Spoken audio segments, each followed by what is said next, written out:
everyone. This is the Untitled.jpg podcast, and my name is Albert Collado. I had the idea for this podcast because I wanted to learn more about art, movies, and anything else that I'm interested in, depending on the person I had on. So, for the very first episode, we're going to have Niko Lowery, aka Nicky Draven. He's an abstract expression artist and a teacher working nearly every medium possible. He works out of NYC and is a recent graduate of FIT, which is where I actually met him. And he leads workshops and classes at the Joan Mitchell Foundation, Nex Gen Art Expo, and the Metropolitan Museum of Art.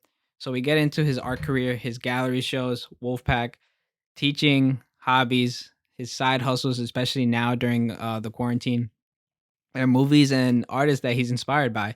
He's really inspired by music, and we'll get into that during the podcast. And I had a lot of fun talking to him, and you guys are going to get to know him very well. So, yeah, enjoy the show. I want to start by, you know, let's talk about how we met up. What was the first time me and you met? Well, I've seen pictures of you before because of Craig, and we didn't meet until I finally got into FIT 2 years later, and we were still just kind of Craig's friends in his illustration department while I was in my fine arts department. Same building, same floor, total opposite sides of the floor though. And I don't know if Craig me wrong. We met because Craig is like, yo, it's this guy's birthday. He wants to come see Logan with us. Is it cool? I'm like, fuck, it's his birthday. Why not? And then it just kind of snowballed from there. And then fast forward a few months later, you came to California with us for a gallery show. Right. The weekend before finals week. And movies, events, Comic-Cons, fucking debauchery, you name it. And you know, Dude, you became part of the Wolfpack eventually, you know? Yeah, it was like a snowball effect. I remember the first time we met, it was actually at the D building lounge. I think that was the first time I ever even saw you. And because you guys were watching the movie, right? yeah, it was just me and like that? Yeah, me and Craig, anytime we had a break, we would have like this hour-long break in between our classes. So we were just like, why not? Let's just watch a movie. And, at the time I had like torrents of movies where I could just find. And then this guy walks in, nonchalant. And I'm like all hyped up and everything. I'm like, who the hell is this guy? You know what I mean? So I'm like, and then Craig is all, yo, this is Niko. And I'm like, who? And then from there, it was just like, you come in, like we're already best friends and everything, like just like super nonchalant, like cracking jokes and everything. I'm just like, it was a brand new thing for me. Like I never met somebody like that. So I was just like, wow, all right, so this is how we're starting. So yeah, so it was just like I had to match that energy, So ever since then, man. I won't argue he hasn't, but there's some good attempts.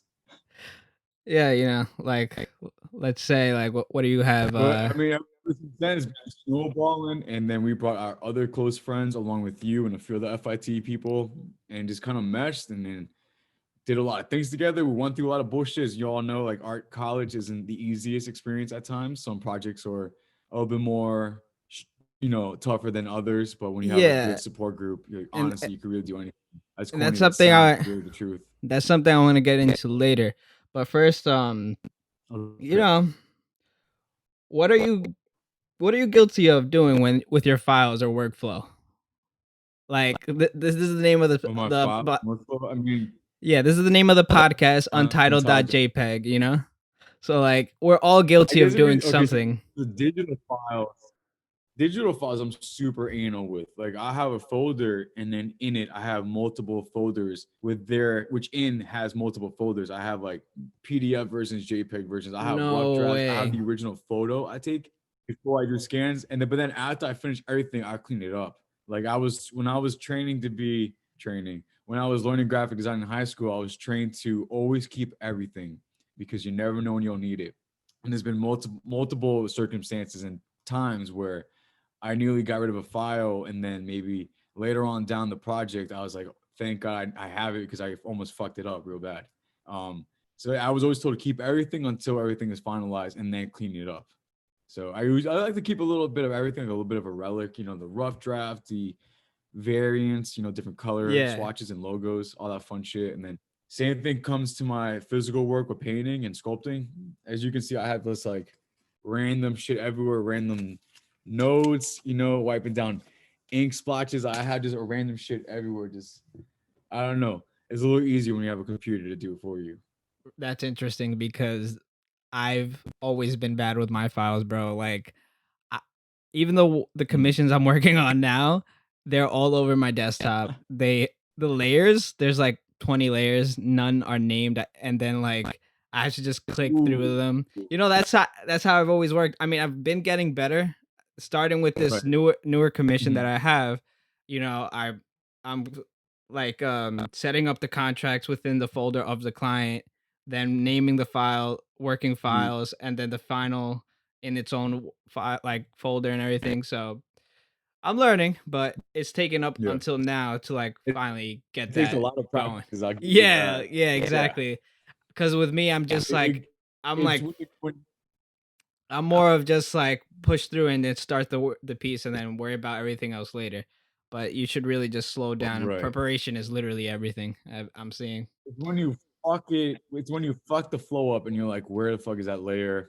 Where's that Yeah, file? Where yeah, did I type? What did I name it so I could search in the top right?" It's when those moments happen. You're like, "All right, I'll fucking start organizing it." Like on my exactly. on my desktop right now, it's just I have folders. Like for example, resume and business cards, and then I have my resumes for specific positions as well as my business card layout. LBH certificates for one job, substitute certificates, and like it's just super organized. Artwork in which I have everything else organized. My external hard drive is not organized at all, but I barely touch that thing, so that's why I keep it like that. Oh no, when it comes to video editing and everything, my external hard drive is my livelihood. And that's funny, when it comes to video editing, that's where I'm like the most anal about where I put my files and everything.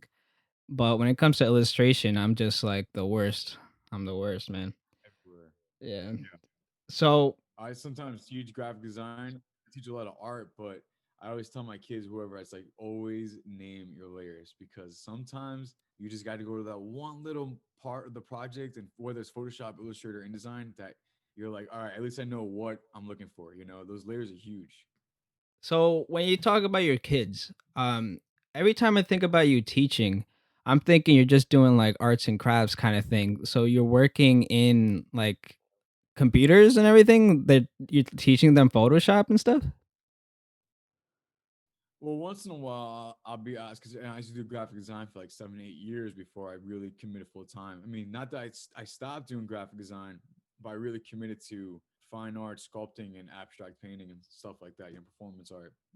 But once in a while, I will help whoever needs it with Photoshop, Illustrator, InDesign. The muscle memory starts coming back, and then it's almost like you never really forget those things, especially because I did it at least for so long throughout high Right. school and my early college years. And but for the most part, I teach a lot of my kids art. Like I don't do arts and crafts and stuff like most people think. I teach them how to do grayscales.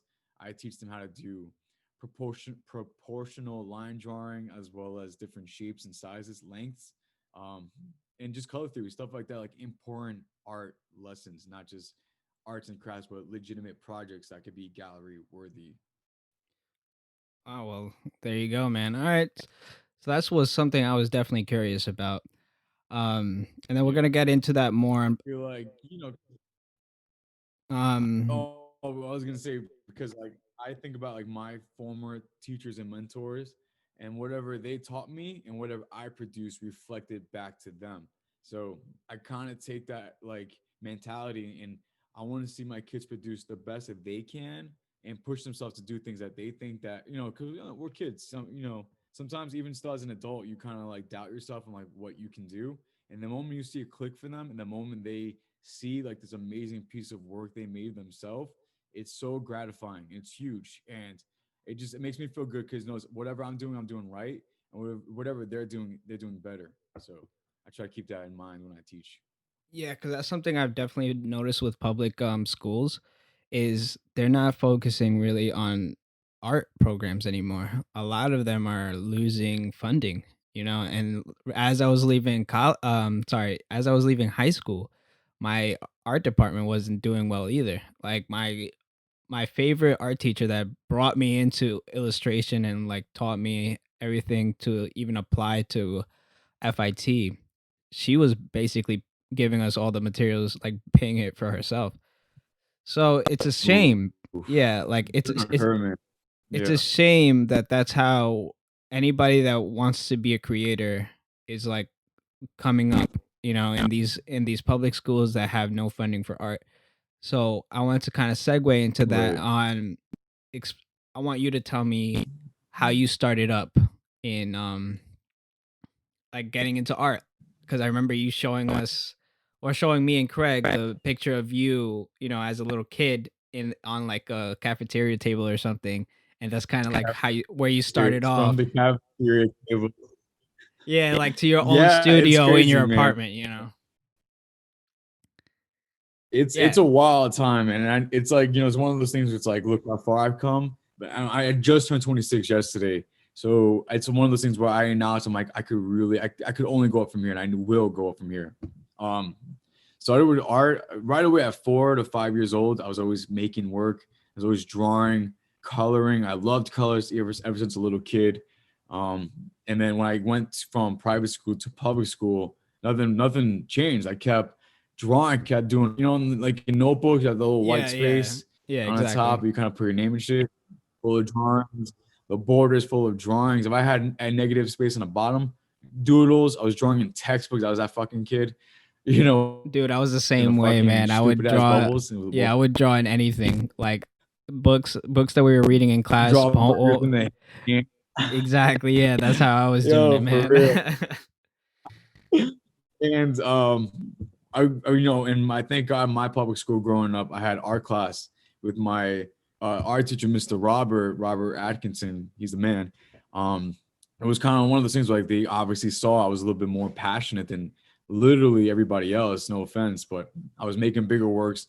I was making more works to the point where they were willing. I think sixth, seventh grade, they were willing to give me my own art period with just me, while everyone Wow, else stayed back and did whatever fucking class they had planned, which was dude, like, that's crazy. as a little kid, I kind of, I'm like, that's pretty huge. Like, they came up to me and say, hey, are you willing to have your own art period with Mr. Robert in the art room? Which was like, we had an art room and then they moved this to the cafeteria. And I was like, yeah, that's fucking huge. That's all right. Yeah, let's do it. And he gave me a lot of one-on-one. He taught me a lot of my foundations of watercolor, color theory, shapes, lines, all that, stuff that would obviously gravitate to become much more in my career. And that's why I did most of my projects from my audition to my art high school, as well as Mr. Robert, my teacher in elementary school, told me, he's like, hey, you parents should go check out Joan Mitchell Foundation in the city. They have a lot of free art classes on the weekends. Just go meet up with them. So I made an appointment. Am I going too fast? This is good. No, no, man, you're good. Don't worry, you're good. I love that there's like a crazy delay when I read for you, but it's fine. So fast forward, Mr. Robert tells me check out Joan Mitchell Foundation, JMF. Go to JMF, Manhattan now. Mind you, my school growing up was like 10 minutes in Queens, where I live in this small neighborhood, Howard Beach, in Queens, New York. And I'm in Manhattan, which is very rare for me at the time, like the city. This tall ass building in Chelsea by the water. I'm like, this is crazy. What is this? It's like a whole new world. Galleries. I'm like, there's places for art. Like, I couldn't believe it. And you know, we go upstairs. It's like on the top of the building, of course. It's like overseeing the entire city. It's fucking mind blowing. I have my little art portfolio thing. I meet a guy, Jose Ortiz. Right away, everyone in the office like, wow, look at these works. And not to toot my own horn, but I was really passionate at the time. I was really trying to push full-fledged developed artwork. And I remember there was like a bit of a crowd with both staff and office people, as well as other students who were there. And I was like, wow, this is like kind of big. I guess this is much more than just a watercolor painting. And it was in that moment where he said, I want you to join our art classes. And essentially, I'm going to put you under my wing. And that's what he did for about 10 to 12 years. Jose Ortiz became my mentor, taught me everything I know professionally about work, how to, like, even from little things from like how to write emails properly to how to present myself in galleries and shows and applying to things, and the entire foundation itself. Like, I owe my entire career to that. He put me in these art classes where I started doing art multiple days a week, to going to California for residency at the age of Right. 17, which is crazy, to having my own gallery, my first gallery show at the age of 11 to 12, and selling that piece in Wait, that wait. same show. Let's fall back a little bit. You had a California Sorry, residency? sorry. Yeah. Yeah. Okay. So a few years into my, I guess, residency, I guess you can say, not residency, but I was part of the, foundation for a long time. Right. I knew of a scholarship called the Oxbow scholarship. You go to California for 2 weeks, they fly you out, all expenses paid. And you go to this Oxbow School of Art in Napa Valley, California, outside of Oakland, outside of San Francisco as well. And it's a mini campus of teenagers, like ages like fucking 13 to 17. And oh my God, it's amazing. There's a lake, there's these different buildings, really like not OD, like they're kind of like, studio buildings. And it's like, I remember there's a computer one, photography one, sculpting and painting. Sculpting was at the end, painting was in the middle. And the first week you did everything. We made all kinds of work. We had bonfires. We had a ritual thing. It was amazing. We did like this. We put like a white string around our wrist, and it said, "Keep this on your wrist for the 2 weeks, and look at it at the end of the 2 weeks." I was like, "Okay, whatever." Fast forward 2 weeks, it's full of paint, barely sticking to. I still have it. I still have to this day with my other stuff, and Dude, it I'm was gonna have to insane. I see know I'm that. like That's so segregating cool. off, but at, the, at age 17, it's huge to go to California for the first time without your parents, with a few other people from New York City who also got the scholarship, which the way I got it, I wasn't so the way you get the scholarship is you have to get nominated by one of your teachers, or one of the JMF teachers in your classes, because there's classes across the entire city with multiple art teachers, right? All under the JMF umbrella. And I was never nominated because I want to be honest, I was a little shit. 17, I was pretty reckless. I was a little emotional, Right. um, very rebellious, and no one would nominate me. So I said, fuck that. I want to go to California. I want the scholarship. And God damn it, ain't nobody going to stop me, motherfucker. So I wrote out an entire essay. So I met with Jose. He says, I'll give you to the weekend. You write to me why you think you should go to Oxbow. I wrote that whole thing in one night, sent it to him the same night. Next day he read it, and he said it was the most convincing thing he's ever read in a long time. And I was the first person to be a fifth chip receiver. It's always been four. I was the first time to be a fifth. And yeah, first and only time someone did it without being nominated. So that has to do a lot with your confidence, because like I said, when I met you, you've always been a very confident person. So has that always been a thing, or is that something you kind of developed So as you grew up? I definitely developed it growing up. As a kid, I was bullied a lot. I was fucking fat. I was obese. My doctor once told me, he's like, "You're morbidly obese." And when you're 12, that fucks you up. Like 12, 11, being told you're morbidly obese. What the fuck? That sucks. And it's kind of corny, but it wasn't until I hit puberty is when, you start changing. And I lost all the weight. I got really skinny. And then I guess I just started, discovering more of what I was into, which was music, more of artwork, other kind of like X Games, jackass ass type things. And I noticed like everyone has these kind of big personalities and they're very confident in what they're doing, whether it was like BMX stuff, painting, guitar playing. I was really huge into like, Motley Crue and Kiss and all that, and like very, big personalities. And I was like, I want to be like that. I want to be those guys. I want to be those gals. I want to be this larger than life personality because I feel it not reflecting that, out. And yeah, as I grew older, I kind of became more confident. I was doing better work. I was getting a lot of attention. When you're, growing up, it's a big deal. And yeah, it's just crazy. I remember just one day I was like, fuck this. Like, I'm the man. No matter where I am, I'm going to be the top guy, the first in every show. And for a long period of time, I got to every show I applied to. I got every position I wanted, every scholarship, every trip. You know, Obviously there's a few bumps along the road, but those are the kind of things you learn from. I don't want to go too fast forward, but definitely wasn't. I was definitely on like this high of getting. I got to my art high school, got into all these programs. I got the internships I wanted. But it wasn't until I didn't get into FITs when everything kind of halted. I had to humble myself a little bit. Right, right. And before we get into that in FIT, let's talk about, art and design and how that helped you develop into who you are today. Because I remember coming into FIT, I didn't even realize that there was such a thing as like an art high school or something, you know? Like I always thought that there was only like public schools, obviously like boarding schools or private schools, but not a high school where it dedicated itself just for design and everything. And when I found that That's out, amazing. yeah, I found that out in college and I'm like, dude, I've been missing out on so much. Cause I'm sure like even with you, I mean, I don't know if with you going to art high school you got this feeling, but before I went to college, I was always the guy that drew in in my high school, obviously. So everybody came to me for anything when it comes to like design and everything. So with with that comes, you know, an ego boost. So you obviously think like, oh, I'm gonna be fine in college. You know, I'm gonna be the best. To then when I go, Right. it's like a whole like slap to the face, like You you're not the went best. from a You know what big I fish mean? in a little pond to a big fish in a huge ocean. Yeah, exactly. Like you're still have so much to learn. You're not gonna, you know, and that like Yeah.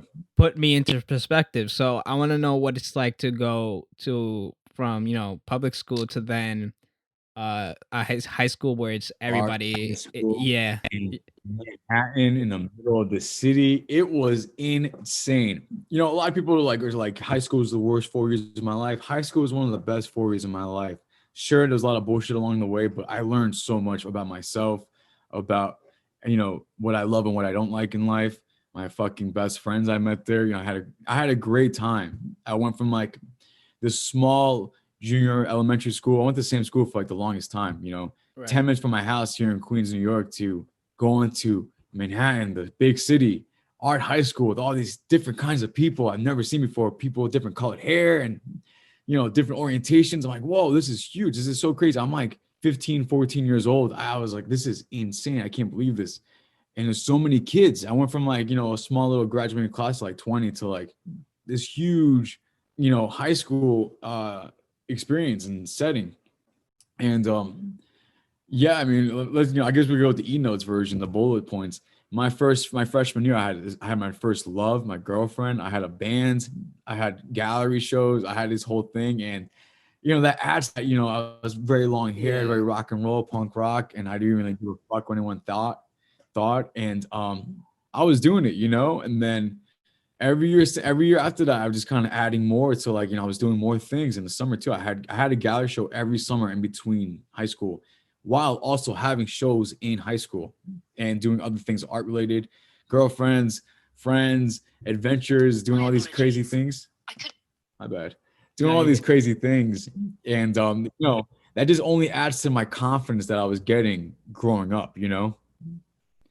Yeah, I could see like that hustle is definitely there because when you're in that kind of environment, you can't just like lay back and, you know, cruise. You gotta just kill it, I was man. gonna say that there's a lot of kids I noticed that they wanted, because they'll talk shit and it's fine, it's fine. They would say how they want what I had. It's like, well, no offense, but you're really quiet, you're very to yourself. You had to really go out there. If you really want it that bad, you'll do anything to get it. And for me right now, even to this day, I'm 26. I was like 15. I was 15 years old. I was like 10 years ago, whatever. To this day, I still do what I got to do to get to where I want to be. And where I want to be, I don't know, it changes, but I want to do something in my artwork. I want to be on the top. So I'll push and hustle and practice until like I'm the best version of myself and I'm, satisfied with it. Yeah, so now fast forward to 2020. I mean, it's 2021 now. How has Thank God.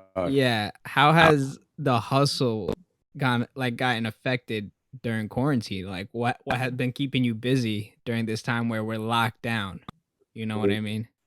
It's a great question. Well, I guess before I get to 2020, I just real quick, I guess want to segue, not segue, but kind of talk about after high school real quick, Right, between the right. period of Yeah. time of between high school and FIT. Mind you, I was riding this wave of like, I'm getting into everything. I'm receiving everything I want. I'm really pushing for it. And it wasn't until I didn't get into FIT my first try. Huge blow. Oh my God. I was so convinced. FIT, fall 2016, it's gonna be fucking awesome. 2014, it's gonna be fucking awesome. Like, I'll see you guys there.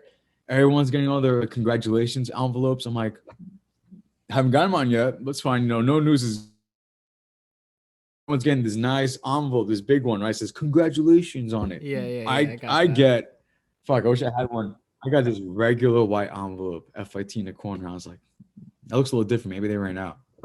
Open it. You know, sorry, you did not make it into FIT. You know, we apologize. You know, it's a competitive environment, and we hope to see you apply again someday. And huge blow to my ego, huge blow to me in general, because all my best friends are going there, all my friends are going to FIT, and I didn't get into any art school I applied to, which is like, wow, I couldn't believe it. I was so used to getting everything, and I was so confident in my work that I guess I was too comfortable, and I look back at it, my work was not strong. It wasn't weak. It was weak. It wasn't strong. It was weak, and it's one of those things where I got too comfortable on top and I let it all slip away. But fast forward 6 years later, thank God, almost 7 years, thank God I didn't get into FIT. If I did get into FIT, I think I wouldn't be as strong of an artist as I am now, and I wouldn't push for things better and stronger, more professionally than I do now.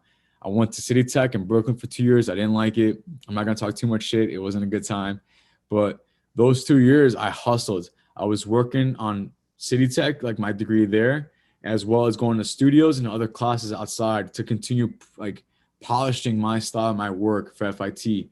Spoke to FIT, was in talking to people on the inside, really making it known like I want to come here. Can I talk to anybody? I want to know what I have to do to get to FIT. And so what happened was in my last year at City Tech, I was fucking up so much my classes, especially math, that I knew I was going to get academically dismissed from City Tech. So I was like, I really had no choice but to get into FIT this time. And thank God, 2 weeks after I got my FIT envelope, the big one says congrats on it, I got my you're academically dismissed mail from City Tech. So it was a So pretty crazy man, moment for me. Like yeah, I had a like lot weighing on it. a lot of this is all about, like I don't want to say destiny, but it's just like it's crazy how things work out sometimes, you know what I mean? But it worked out for you, and At the it's time, great. like yeah, at the time, it's like this is the fucking worst thing that could happen to me. I'm in the shitty college. All my friends are at FIT.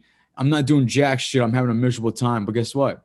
Because I had such a miserable time, I now know how it is to like not push and how to be too comfortable, Yeah, And it your made me ego was appreciate checked. FIT so much more. I had a great 4 years. Yeah. And so it humbled me. I was like, you know what? I gotta chill out. Let me just, I kind of had to work on myself, and when I got into FIT, I soaked in every second of it. I loved FIT. Some people had the problems with it. I had nothing but just praise with the professors. The projects are hard sometimes, but it's what pushed me to become a better artist, become better all around. Printmaking, photography, sculpting, painting, drawing, you name it, I can do it confidently. And as well as making my own projects. I don't need no lesson plans or anything either, or like a set project. I could do whatever I want. And yeah, I just, I'm come a long way from all that crazy shit 7 years ago. Yeah, actually, that was something else that I was interested in talking to you. So, from what you're saying, then I'm assuming then you y- you think art college is like good, like it's a necessity, or do you think that it's more a waste of I time? think it's great. Okay, so there's two sides of that. Oh, and I want Yeah, to mention because real quick, while like the whole bullshit was FIT, I was still doing galleries. I was still pushing as an artist. right, So while I right. was pushing to go into FIT and still kind of doing my best for City Tech as an artist in my practice, I was still in shows and still selling work. So I mean, the hustle never stopped. It was really just kind of like pushing myself until they kind of meshed together. Yeah. Um, Art college, I think it's great. Is some of them too expensive? Yes. Are they too expensive for their own good? Yes. And I'm not saying that because FIT is one of the more affordable art colleges, but FIT is one of the harder ones to get into because they know they're affordable. Do you want to know People my can. story I'm not about gonna how I name, got in? but Before you get in there, you want to know get how? yeah. Let me hear it because I never heard it. So now that you mentioned it, All right, dude. So in high school, right? Everybody's applying to college. I don't know what the hell I want to do yet because I'm, when you're in public school, everybody's like, you're not going to make it in art. It's like too competitive. You're not making any money off of it. yeah. So I was freaking out. So I was just like, maybe I could, apply for graphic design or something and get in somewhere. So, and I was looking, and I'm gonna tell you, I only applied to 3 places or completed the applications for like these 3 places. So Oh I looked in man. I looked into Rochester University up in Rochester, New York, and it was for medical Right. illustration. Because at the time I'm like, I like science, I dig it, I like realism, I could do that. Let's do it. Check the price. Yeah. Couldn't do it. I couldn't afford it, obviously, and I didn't want to take out loans, so that was like struck out. My art teacher recommended Cooper Union because before then they were paying your tuition. Free. You're basically going in for free Yeah. as long as you got accepted. But the year I applied, they were only doing 50% tuition, so I would have to do I the other. remember that. Yeah, I had to pay the other amount, and I'm like, man, I can't afford that. So I didn't even bother Yeah. applying there. I didn't even bother. So then I applied to Farmingdale University here in Long Island for graphic design, and I do the initial application. I get accepted, but I don't finish it. So like I don't touch it because I'm Oh like, shit. I don't want to get into it. It's like Farmingdale, Long Island. It's like I'm not gonna get anything out of it. So then come Right. FIT with illustration. You do it. You got to do the application, but you got to do portfolio work. So you got to have a portfolio ready I to remember submit that. to them, and then for the final one, they want you to do like a life study of something, anything. And I couldn't figure out what to do. Mm. So come the day before the application is due, I'm freaking the fuck out. I'm in bed. I'm in bed at midnight, right? I'm in bed at midnight right before it's due, and I'm like, Yo. what can I draw? I don't know what to do. What can I do? And I'm just like, I look out this window, actually, this one right here, and I'm just like, I'm just gonna draw what I see outside my window. So I draw the houses, the street, in that perspective and everything, Yeah. and that's what I submit. Yeah. Right. Bird's eye. So come, you know, I submit everything, I get everything through, and then I find out how difficult it is to get into FIT, and I'm like, wait, what? I didn't even look into it. I didn't even visit the college or anything, dude. I was just like FIT. God. I was like FIT. Let me try it out.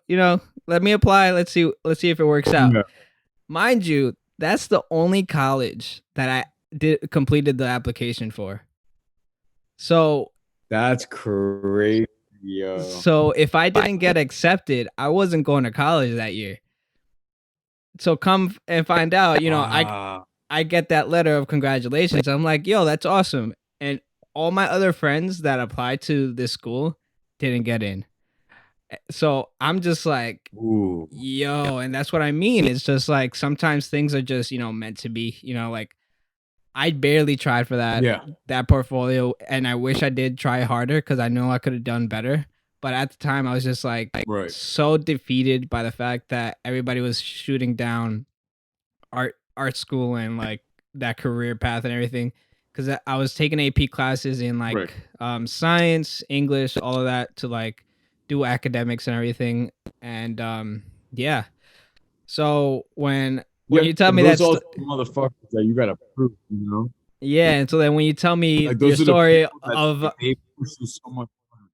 yeah, so then when you tell me that story of like you applying there and everything, I'm just thinking like, what if that happened to me? I would have been out. I wouldn't have met anybody.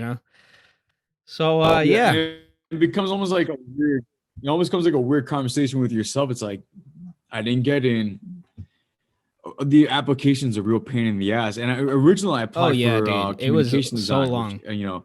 and ironically, when I was applying for communication, I did the in-person portfolio review, and then like you should really look into fine arts. I'm like, no, but I'm a graphic designer. I want to do graphics. Like, yeah, but this is very painterly. Like, you should. I'm like, no. And I did a lot of soul searching and spoke to a lot of mentors and stuff. And they're like, and I spoke to my graphic design teacher in high school, and almost like a Yoda Obi-Wan moment of like like Luke Skywalker moment of like he's like I would be disappointed if you didn't do what made you happier. He's like, I know you should do fine arts, and I've been waiting for you to come to me realizing that, and I was like, all right, so I started hustling on my application. But before that, it was almost like application is a real pain in the ass, and it's like, how bad do I want this? Am I willing to work three different jobs, go to City Tech and reapply to FIT at the same time? It's like, yeah, there's a real moment of like, I want to be there. I know I'll get the best out of it, and I'm gonna do whatever it takes to get there. And goddamn, took me 2 years, one more real application, but those 2 years I produced some of my best work and just pushed and did everything I can. Yeah, man. So I think I'm in the same boat as you when it comes to art school. Um, in certain aspects, I think it's not necessary, but in others, it is. Like for me, when I got into it, the what I took out of it, because I didn't have the opportunities you guys had with art, school and high school and everything. So all the foundations that I learned that year was like important. And then networking. I met all these awesome professors that taught me everything about the industry, and then I met you, Craig, everybody else, and that's what I took out of it. It's just the networking and then the fundamentals that I didn't have. Um, I see that for you. It's like similar in that way that you think it's good. But like now I'm Yeah, and I have thinking, like basics of painting, but I also like I was never properly trained in painting. I was just pretty good at like making a mess. right, And right. yeah, I always say FIT polished me and everything. And it kind of showed me all the mediums that I now use in my studio. Things I never thought about. He's like GAC is huge, makes like, liquefy things, and there's other materials that makes the paint thick, and there's all these crazy experimentations and everything. And I had a great time. It didn't end on like the way I planned, unfortunately, due to COVID, but um I still had a good time overall, and thankfully it only affected the last few months of my senior semester. Oh, so then that's a good segue now into quarantine. So your last year of college, dude, got literally like canceled. Got fucked up. Your graduation Fuck, man, that shit was not fucking shit. happening. It was a Your grizzling shit. Oh my yeah. god. Yeah. For all 4 years, I'm like, I can't wait to have a senior show. Walk down the fucking, alley of Radio City and shit. It was a tough pill to swallow. It was when, because everyone's like, oh, we'll come back in 2 weeks. We'll come back by Easter. Yeah. We're not coming back. Graduation got canceled. We're throwing out whatever you were doing on your senior project, this and that, and it was rough, man. I did not take it well at all originally, but time heals all wounds. Quickly I was like, I'm not gonna stop over this. Instead, I will come out with better artwork than I did before, and that's what I did. I painted a lot. I couldn't work on my. I was making a life size coffin at FIT. I was like, well, that's obviously scrapped, and I threw it out, which fucking sucked. Um, so I started Right. painting. I started experimenting. I had a lot of frustration and emotion built up, just like everybody else. And I was like, and I'm not gonna bottle it in.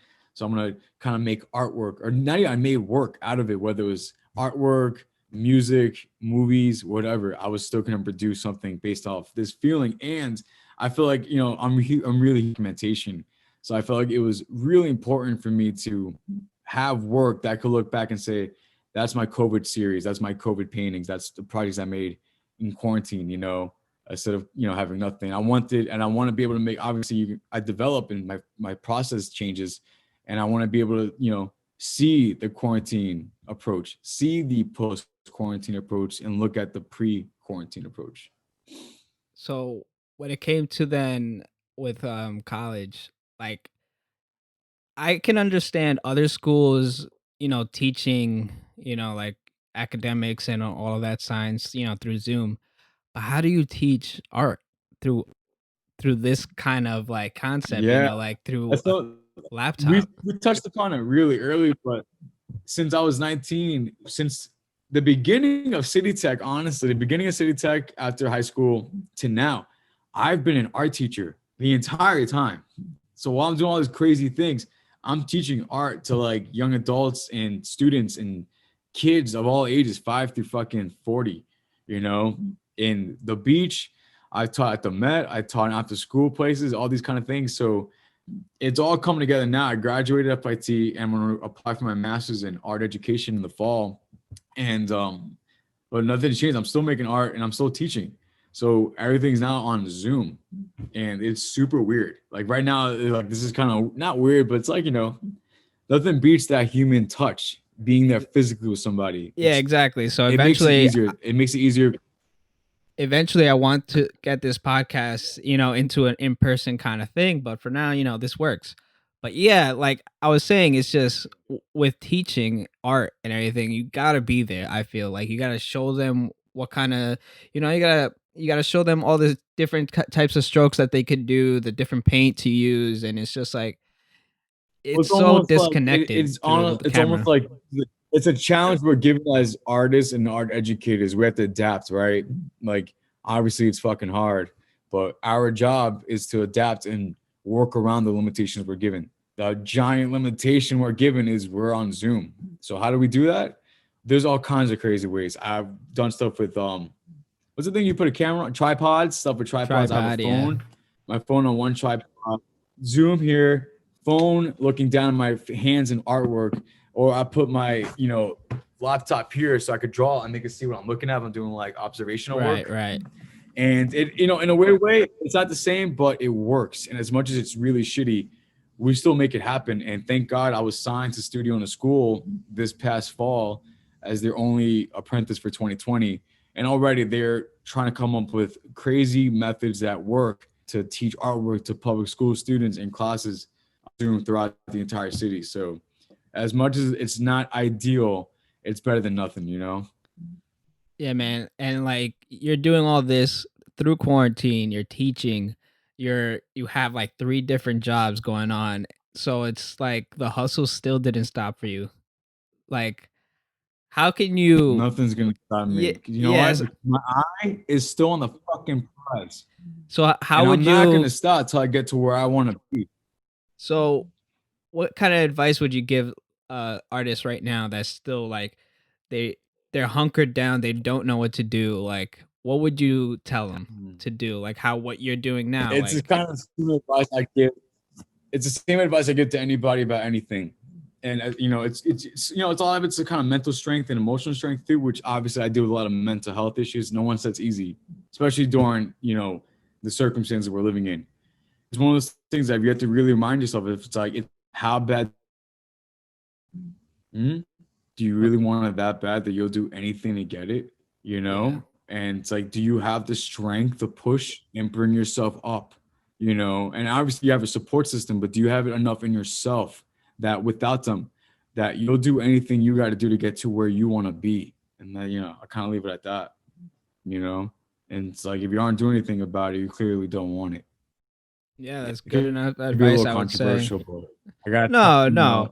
I deal with a lot of depression, anxiety, and shit, and I don't want to get on into that, but how bad do you want it? You Yeah, must not want it that bad then if you ain't doing shit. that's definitely a part of it. And even though for us we love to go to like museums and art galleries and everything, we're a profession that could work from home. And I think as long That as and there's so many other ways. yeah. It doesn't have to be a gallery, it doesn't have to be a museum. Right now, we should be coming up with the most innovative, most fucking craziest ideas to get our work out there no matter what. Things don't always have to be a gallery. It doesn't have to be coloring the numbers. Our job, especially in our generation right now of artists, not just from New York City, but from all over the world and country, we should be looked at, in this time period of like, those motherfuckers came up with some crazy shit to get it done. You know, if we don't do anything now, we're never gonna get the recognition we deserve or earned.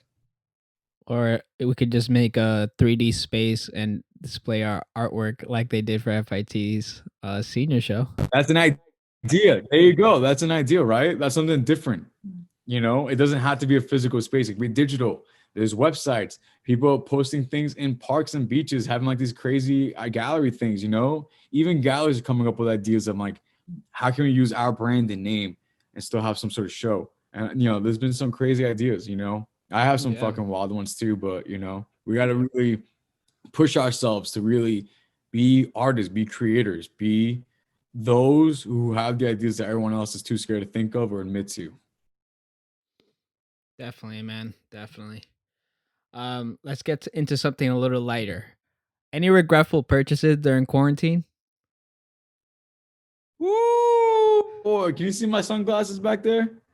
Yeah, you got a whole You see, look wall. at all those shades. I can tell you right now, Yeah. a quarter of those were Hold on. Hold on. shades, Wait. and I Repeat can only yourself a little wear bit. maybe Repeat. fucking two of like the 10 plus I ordered. Testing, testing. We good? Yeah, repeat that a little bit. You got cut off a little. What about now? We good? We good? Yeah, we're good. All right. Um, of like the over 10 pairs of fucking shades I ordered, I only wear like two, and that's even if I wear them. I bought so many shades. I bought a no, I don't regret it, but I bought a Batman statue designed by Gerard Way from My Chemical Romance. Like that's fucking Oh no, badass dude, that as was fuck. rad. That I wouldn't say I don't that's a want to. regretful purchase. That's a dope purchase, man. Hell yeah, son. Shoes, nothing crazy, but like this is stuff I needed. I think the sunglasses was definitely like one of the weaker purchases, but I had some pretty good highlights up there. Because also too, like I knew money wasn't coming in as much, because of quarantine. So I was pretty self-aware that I really need to save this money. So I started hustling. I became a power washer, still teaching. Then I got laid off, but again while still power washing, and then like selling work. And I had merch. I'm selling merch now, so I'm really pushing. I'm not. I refuse to let COVID affect my career. But Right, sunglasses, right. yes, those are my regretful That's a purchases. regretful purchase. Yeah. I mean, there could be worse. I'm trying You to think. could Do you be. have anything? Do I have any regretful Well, I was pretty purchases? cheap too.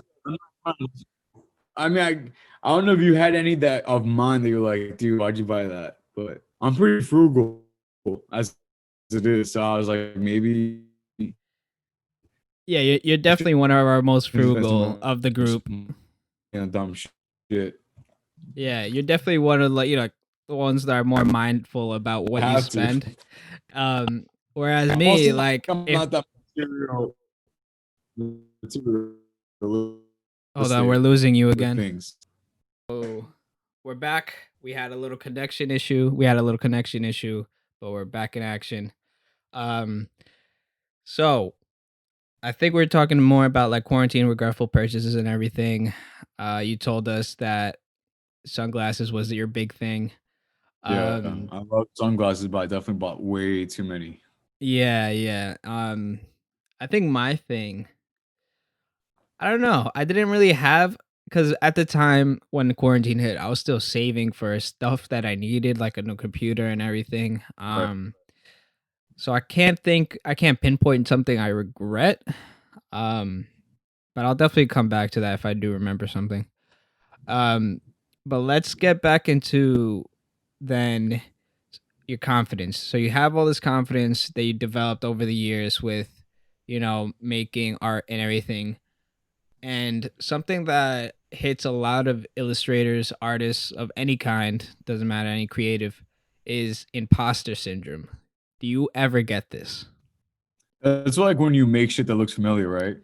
No. Imposter syndrome is like you're making artwork, people are recognizing you for it, and it's like you feel like you don't deserve it, or it's just like you feel like you're an imposter. Like this isn't Oh, like I don't know what I'm I never, doing. I'm like a fraud. Like I don't know. I can't be doing this type of thing. You ever get that? never. You know Wow. why? I mean, I'm confident, bro. Like I know my shit's different. Like I do things differently to the point where everyone's like looking at me all fucking weird. Like obviously it's different enough for them to be fucking judging me or looking at me all weird.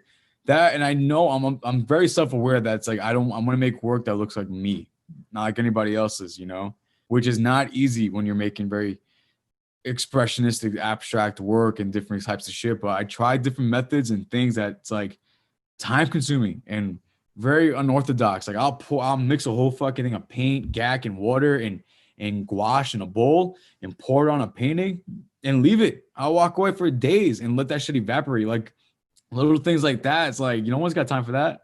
And if I'm too impatient, fuck it. I just pour half of it and then tilt it, and then punch with some boxing gloves without sponges. So it's not like, that Japanese artist that does it.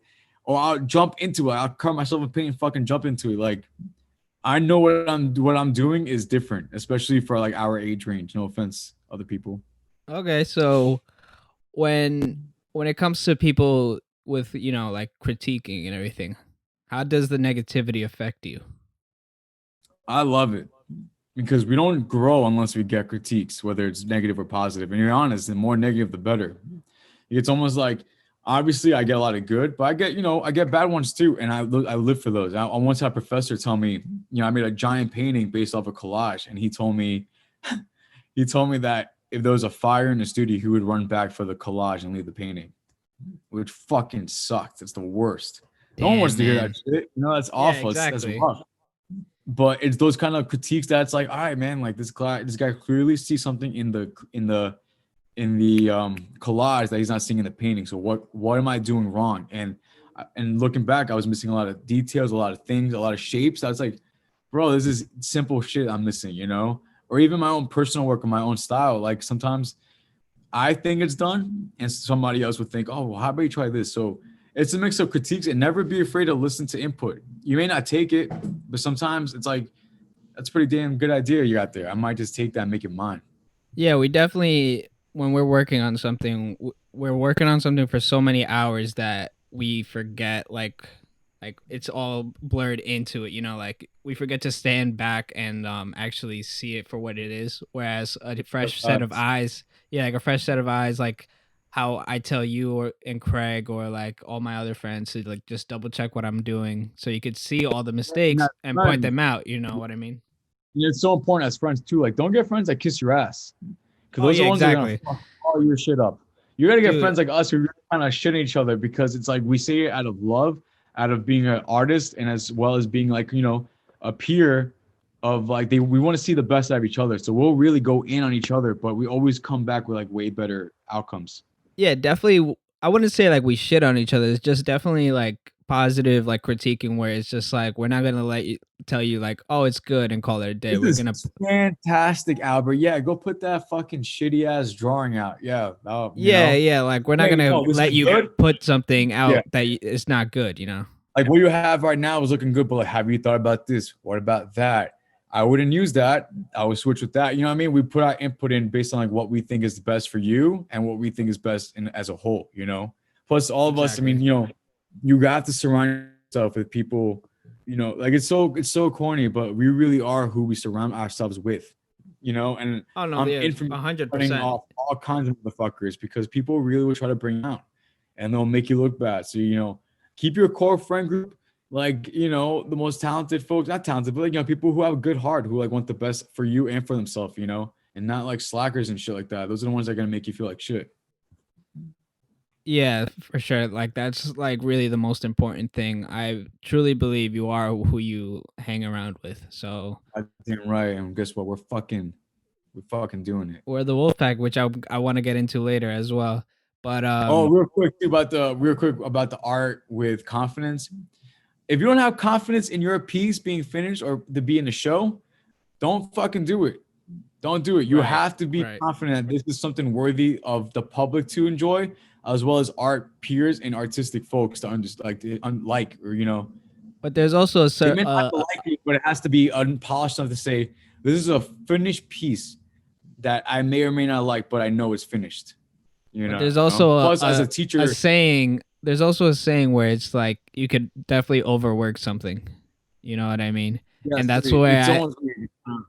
that's where you gotta have that core friend group tell you like, stop touching the piece. You're good. It You know what doesn't I mean? hurt to ask for a little outside help. I always push for it. And as a teacher too, it's like you have to be confident in what you're doing because these people believe in you to teach them what the fuck you're doing. So if you're not confident in it, not only are they gonna notice, but then they're gonna make shit that they're not gonna be proud of, and you're gonna be kind of embarrassed of like, like, why did I do like that? So at least for me, I have to be confident in what I'm doing, and it exudes, man. It shows. If you're like really about what you're doing, people will notice.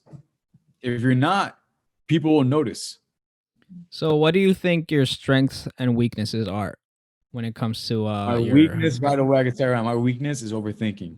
Because Oh, sometimes I I think overthink that's about a lot of things. everybody's. and whether it's art or not, like and I kind of attach a little bit of anxiety, but I kind of use anxiety as like a weird fuel of like, fuck, I'm so nervous, um, but definitely I overthink a lot. My grandfather once said 80% of people worry about things that never happen. I was like, fuck, and Yeah. Oh yeah, that's good. happens a lot, or is that how it goes? Yeah, I'm pretty sure it goes. And my strength is definitely my willingness to take risks, because I feel like a lot of people could be too comfortable. And I always, I got a lot of shit for you, but I say, no risk, no reward. You don't, unless you try, you ain't gonna know the outcome.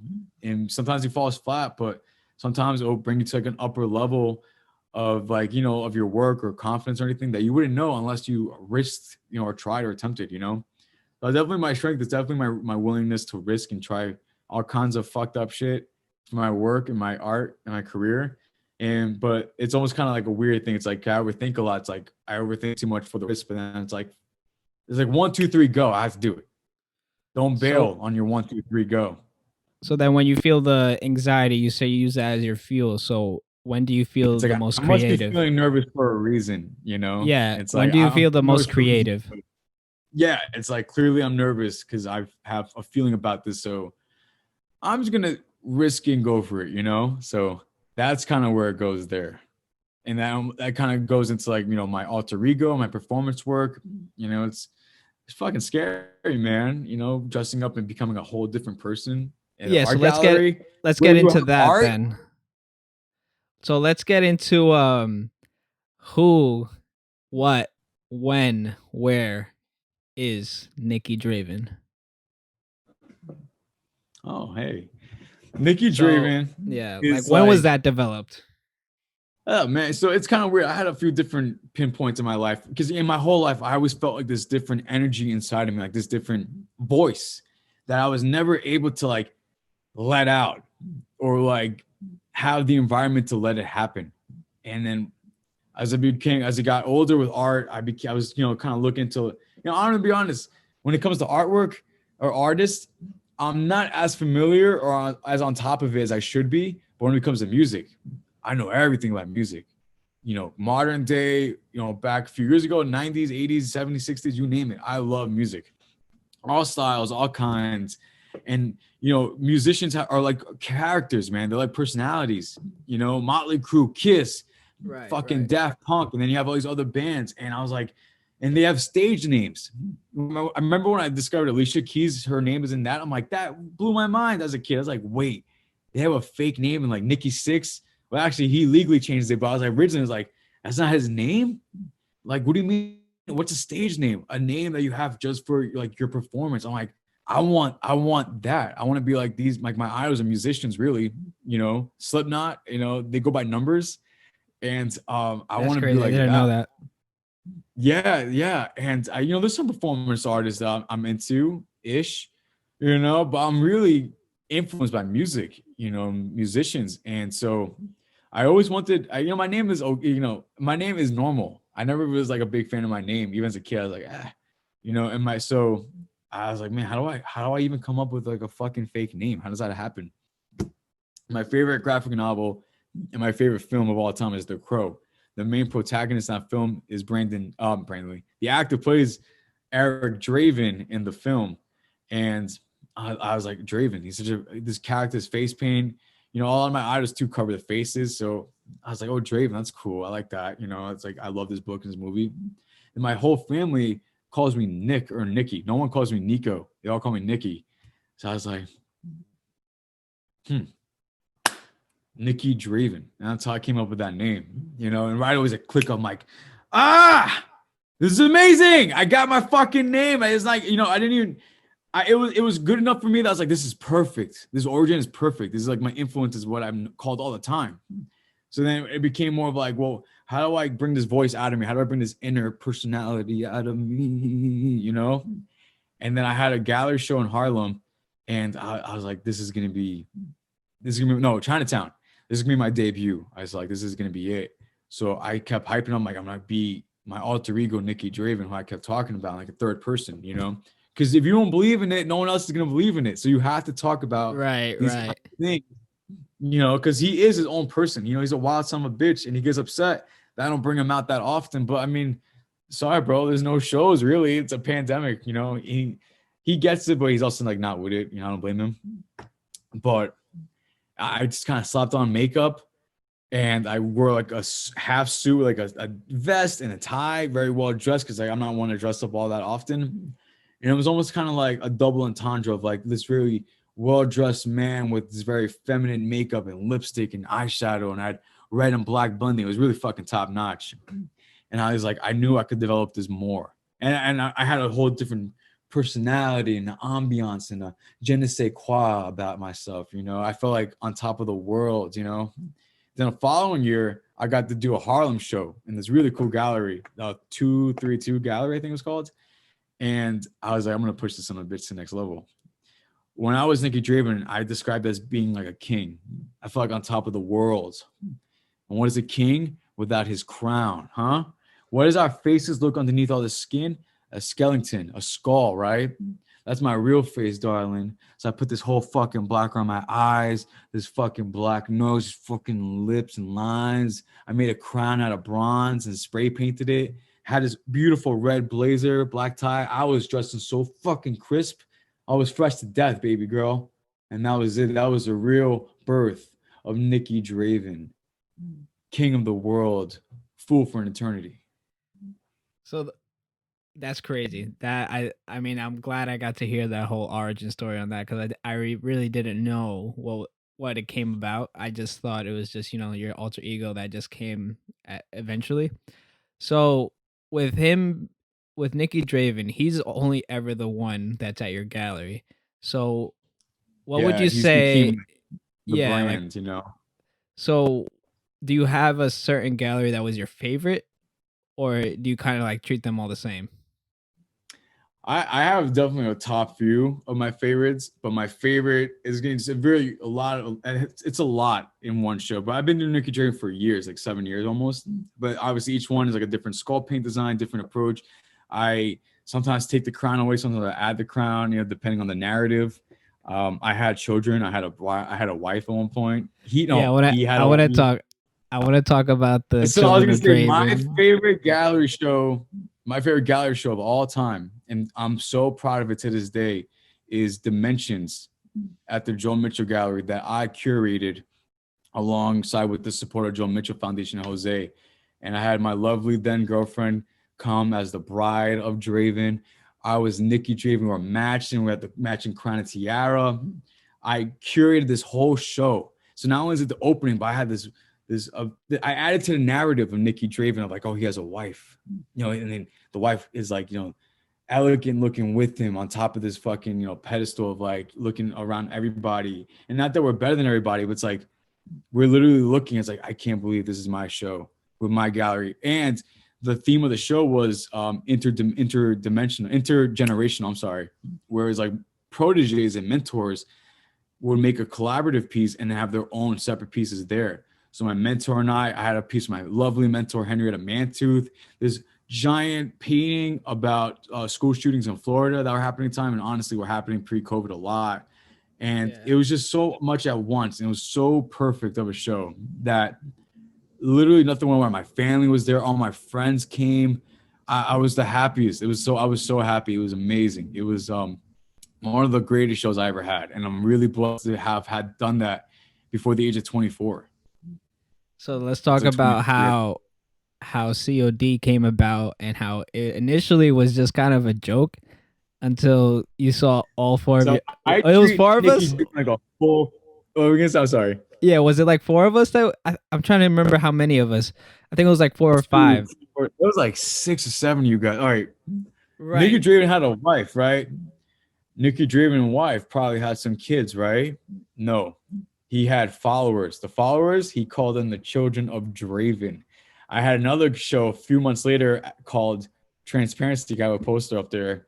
And I kept talking about the COD, the children of Draven. Children of Draven didn't show up on time. I almost kind of thought they bailed. Halfway through the show, people were like, oh my God. Oh my God. Oh my God. Look at that. They're just like him. I turned around, dude. I had 7 of my friends, including you, dressed up in like their own version of the skull paint, the Draven paint, all wearing white except for James. And the children of Draven, we came to take over and conquer that show. And we fucking did, man. It was fucking awesome. We had people hyped up, taking pictures. We're posing in front of the coffin, the giant coffin piece I made. It was insane. It was the craziest thing ever. It was like those two shows were in the same year, just a few months apart. And I had a closing event for Dimensions, which was also pretty awesome. But I'm just like, I look back and it's so crazy. I'm like, I just turned 26, and this all happened before I was even 25. And I even Yeah. then, I still did. I mean, I'm always trying to do things. I'm always trying to become the best artist and version of myself that I can be. And yeah, I know I segued a little bit, but yeah, Nicky Yeah, Draven has no, really no. become this entity that I'm so proud to have created. And I'm so influenced by like drag culture. You know, drag queens have their own giant personalities, musicians with their Right, giant like right. Kiss, Lotus. I mentioned that Tom, I think the greatest band of all time. Motley Crue, fucking, you know, Daft Punk. I keep saying the same bands. I'm trying to think of other ones. You know, even like Nirvana was a big No, I mean, Foo Fighters. so you keep saying the same ones, but this seems to be like that's your core inspiration when it comes to Yeah, everything, you know? they're all things like drag queens, these bands, and I was gonna say one more. I'm sorry. Oh, wrestling. I'm a huge fan of pro Right. wrestling, and then those are Right, all right. characters too. Those are all fake personalities, and they all do these like inhuman things for a fake sport, but they get the emotion, attention of all these people because even though the outcome is already made, we don't know what it is. It's almost kind of looming over us, and it's like a whole performance with that, and like the entrance and everything. So I was like I want influences from all of these three things, and that's where Nicky Draven really comes in. So just like all three things, it gets stale after a while. So I plan on making Nicky Draven a whole different version of himself post pandemic. Or fuck it, I might just do it 2021. I don't give a fuck. You know, punk rock too. I love the Misfits. Like, I'm just remembering all these influences: the Addicts, Sex Pistols. You know, the Damned. All these really rough DIY musicians. You know, real rough to the core, real honest and open, raw energy from all these influences. So you have all these influences from music. Do you have any, from art that you could Yeah, that's like a great talk question. I about? know I keep talking about everything but art. People, I get a Yeah. lot of shit for it. It's like, oh, do you not like art? It's like I do, but sometimes art I feel could be taken too serious. These three areas take art to a whole other level. You have the performance art, the musical arts, the athletic arts, and they're all pushed on these fucking diverse ways. You know, whether drag culture alone, you have people who can do musicians, comedy, lip sync, music. That's just for like many on the in just that area. Wrestling, you have these wrestlers who have gimmicks, who have like a fake character who goes through all these different fake transformations, and you know it becomes like a whole thing, you know. And then music, it's like Kiss at one point took the makeup off and then put that shit back on. Like if that's not development, I don't know what is. Slipknot changing masks, Daft Punk changing helmets, Daft Punk putting music out every 6 years with like barely any announcements. Like that's crazy. And when it comes to art, my influences like Van Gogh. I'm a huge Banksy fan. I'm a bitch for Cause. I love Cause to death. David Bowie is another music one that just popped in my head. Let me think. Tim Burton is a huge one. I I went think to his you also I said went to, Basquiat, right? yes, Gene, I was gonna get to him next. I was gonna say Yeah. because I discovered Tim Burton, and then that slowly turned to my boy Jean Michel Basquiat, who has been nothing but a huge influence on me with his raw energy, very punk rock esque approach, very like wordy, use of mediums and colors and stuff and lines. And I really just it's all over the place, but that's really how my artwork and my personality is. It's all over the place. I refuse to let my influences be in one area of art when I can make it every area of art. In sports too, like I love football, I love baseball. The drama of certain games coming out to the last minute, the emotion, the buildup, all for like a sport that kids play in the backyard. Think about it. When you break it down like that, Right, it's like, wow, right. you guys, we all get so emotional for these moments. And that's what I want. I want people to get emotional looking at the work, getting connected to my artwork. And that's why I meant it's a good segue into this. I don't know about you, but I want to be able to do more than just paint and more than just performance art. I want to make music. I want to make films. I want to be an artist of all trades to the fucking best of my abilities and everything. Right. So before we're gonna get into those movies, because I know you're like a big like movie guy, and I want to pick your brain on that. Um, so I'm coming down to like the last few questions I have with your your whole art style and what you do with it. So when it came down to, I like that. When it came down to gigs, art or non-related, what was your worst one and what was your favorite one? Art gigs, like gallery shows and shit. Yeah, like it could it, I don't honestly call it them doesn't even shows, have I to actually be just, I call them gig. yeah, it doesn't have to Favorite be gig, art related or anything either. favorite gig is the Dimensions one where I curated, had the Miss Right, Draven, had right. the whole very proud piece of mine too. It wasn't just, it was also about my artwork was there too. Really proud of everything with that. And curating a show is a lot of work. Like Jesus Christ, it was months of preparation, collecting artwork, making contracts in case we fuck it up, we had to pay for it and shit like that, framing everything, packaging, you name it. It was exhausting while I was still in school and still working and still doing all the kinds of shit, having a personal life as well. Not easy, but very proud that I was able to, push through everything and make it happen. And my worst one, I mean, it wasn't really, it was can closing event count? I guess, yeah, if you Well, want. I had a closing event where like all the artists failed to tell anybody, and I told everybody. So I had most of my friends and people there, and it was like I just saw Nicky Draven and shit, and it was so whack because like barely anyone came, and I was really fucking pissed. And but I guess it doesn't really count. I guess it had to do with opening. I mean, I had one I didn't even go to.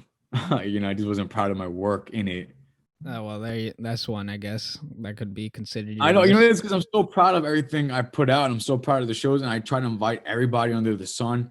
And I push to invite them because not only did I want them to come see me, but I want them to come see the artwork that everyone else around me produced. And I think like marketing and all that is so important because it's like if people don't know what you're doing, no one's gonna know what you're doing.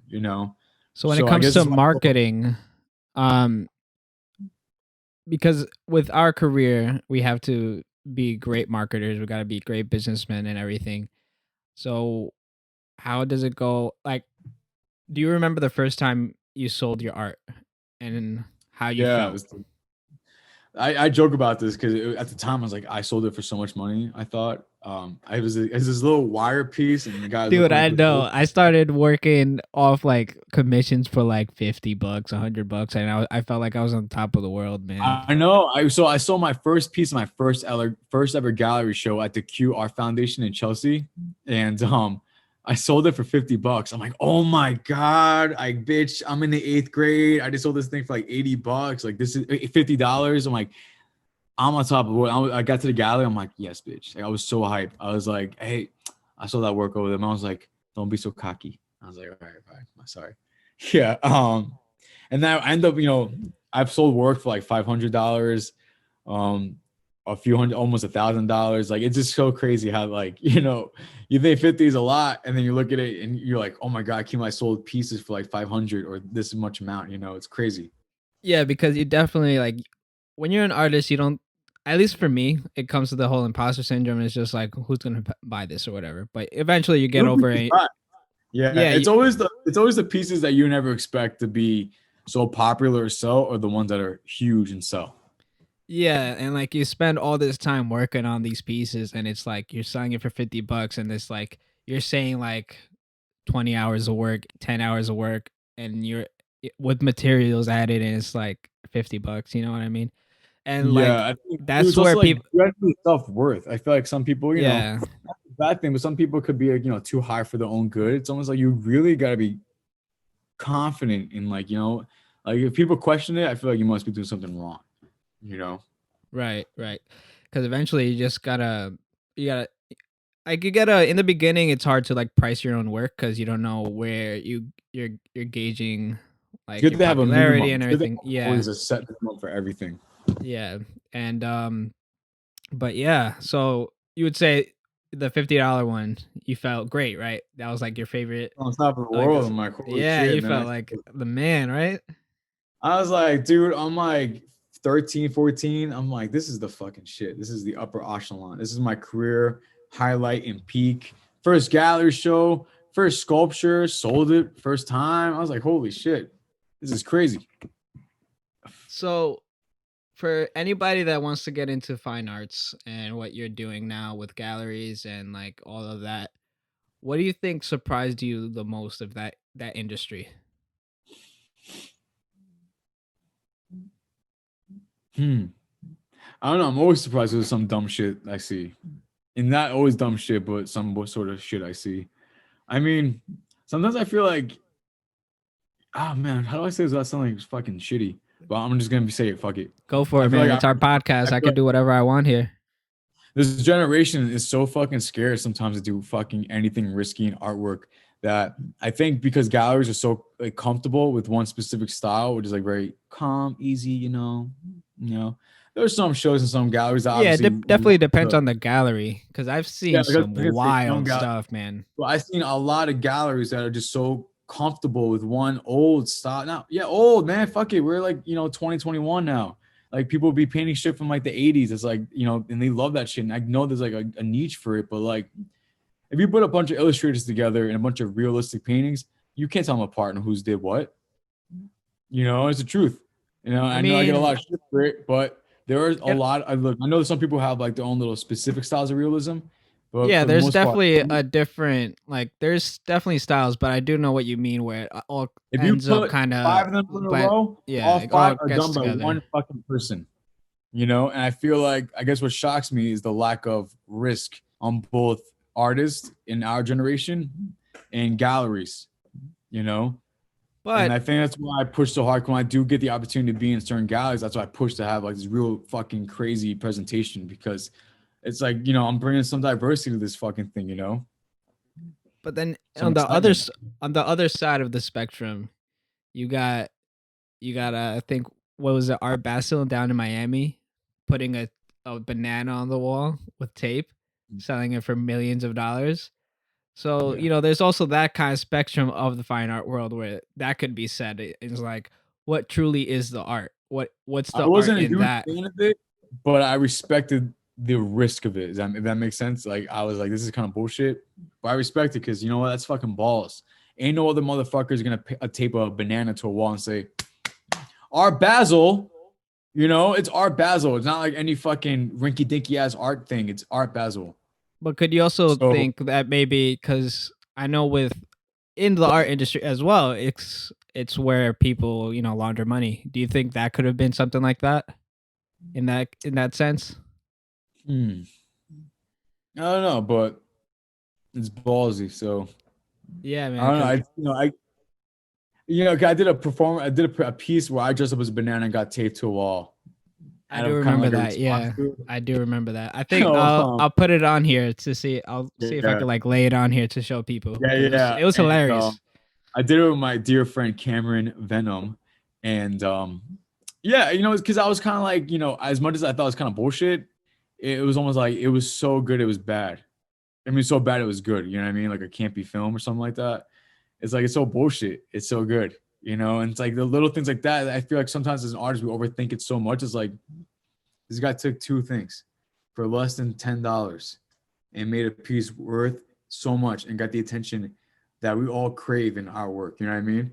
So it's crazy, but at the same time, that's I enjoy more for the risk factor than for the comfortability. You know what I mean?